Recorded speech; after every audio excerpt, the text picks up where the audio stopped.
Olá, pessoal! Esse aqui é o experimento que demonstra o espectro de corpo negro, o simulador do experimento que demonstra o espectro de corpo negro, tá bom? Esse gráfico ele me fornece em um dos eixos o comprimento de onda e no outro eixo a densidade de potência espectral, que seria uma intensidade de potência do corpo que está emitindo essa radiação. Aqui eu tenho como ajustar a temperatura do corpo e ver o comportamento do gráfico, a forma do gráfico, conforme a temperatura varia. Então, vamos começar a nossa análise percebendo que, quando nós diminuímos a temperatura do corpo, esse pico do espectro, ou seja, o comprimento de onda máximo que ele está emitindo, translada também para o vermelho. Então, aumentando aqui, a gente consegue perceber que o pico ele vem do azul para o vermelho. Ou seja, quando o objeto é relativamente frio, exemplo, rocha, um ser vivo, o seu lambda máximo é um comprimento de onda de rádio ou infravermelho, tá? Ou seja, ele vai ficando cada vez mais avermelhado conforme a sua temperatura diminui. O oposto ocorre quando a temperatura aumenta. Quando o corpo é quente bastante, e aí a gente pode citar como exemplo fogo, ou até mesmo algumas estrelas, o seu lambda máximo está na faixa do visível. E eu vou colocar aqui como exemplo a temperatura do Sol, em 5.800 Kelvin, para a gente ver que o pico de emissão, ou seja, o comprimento de onda máximo que ele está emitindo, se encontra no visível, aqui entre o azul e o verde. E essa foi uma das tarefas que nós vamos conferir daqui a pouquinho. Alguns objetos são excepcionalmente quentes e emitem o lambda máximo, ou seja, o comprimento de onda máximo, se encontra fora do espectro visível, no ultravioleta, ao contrário do corpo com menor temperatura, que emite o seu comprimento de onda máximo no infravermelho. O corpo excepcionalmente quente, muito quente, ele vai emitir o seu lambda máximo, o comprimento de onda máximo, no ultravioleta.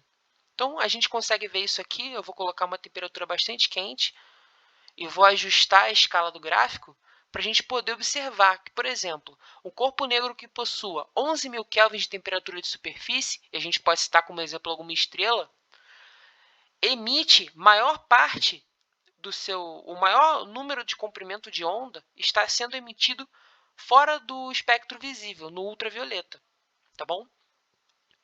Nós extrapolamos para uma temperatura muito alta e agora a gente pode extrapolar para uma temperatura mais baixa. O exemplo que eu queria buscar aqui conosco é o da lâmpada fosforescente, perdão. Repare que, para uma lâmpada, o filamento de tungstênio de uma lâmpada fosforescente, daquelas mais antigas, ele chegava a 2.800 Kelvin até 3.000 Kelvin. Então, perceba que grande parte da emissão ocorre sim no visível, porém o pico de emissão ocorre no infravermelho. Ok? Isso para uma temperatura de 3.000 Kelvin que é considerada fria, tá? Um pouco mais fria. Então, agora ajustando aqui, o nosso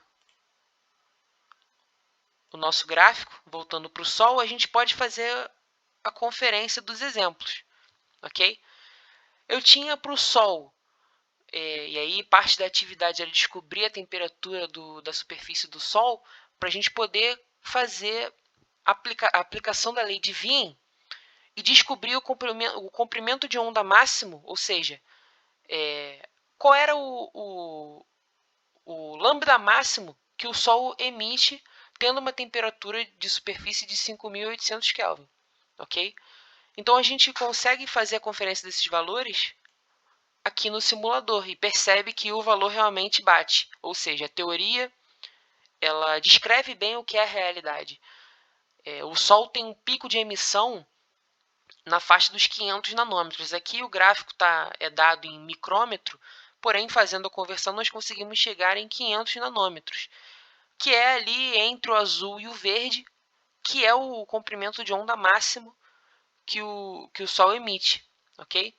E a gente pode gravar aqui, e para uma estrela que possua temperatura de superfície na casa dos 9.000 kelvins, a gente também consegue ver que o lambda máximo, ou seja, o pico de emissão dela, está na casa dos 322 nanômetros, ou seja, no ultravioleta.